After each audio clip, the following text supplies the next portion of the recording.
We've got you covered on air and online on this election night. We are closely following two developing stories. The U.S. Senate race between Mark Warner and Ed Gillespie is a tight one. And ballot issues in Hampton Roads. Now Governor Terry McAuliffe is calling for an investigation, but we're going to start our team coverage with an edge of your seat U.S. Senate race in Virginia.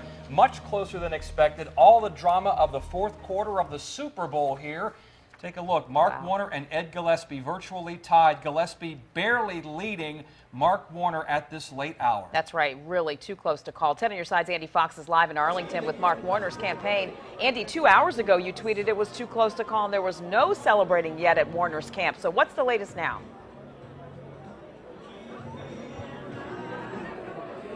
Well, we are here with Bobby Scott, and I'll tell you, Mark Warner has not been ahead in this race the entire night.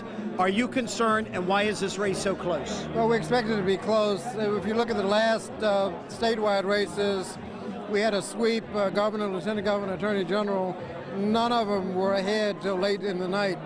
And so this is not an unusual pattern. Well, just about 10 minutes ago, he was behind by 15,000. Now it's 18,000 from your numbers. Does that concern you? Well, we'd like the gap to be closing, of course, but it's not unusual. And if you look at Mark Herring's numbers, he was way behind with not many votes left, and he caught up.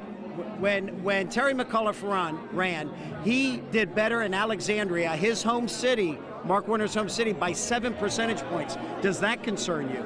Well, you have to look jurisdiction by jurisdiction. And at this point, I think the numbers for Mark Warner are still possible. And so we just have to wait until the results come in.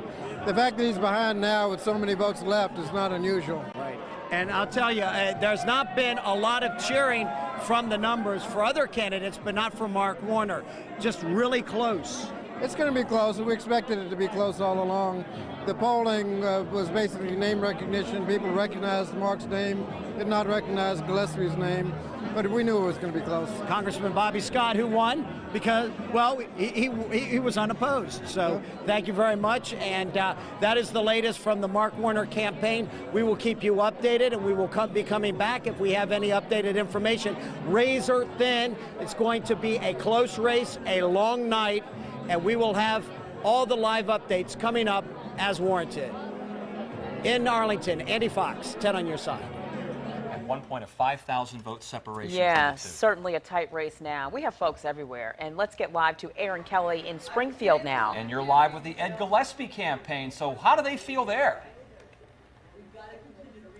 Well, I can tell you this is a fired up crowd. They have been fixated on the results over the past couple of hours here. Right now there is a Republican candidate for Congress, Suzanne Schulte. She's speaking right now.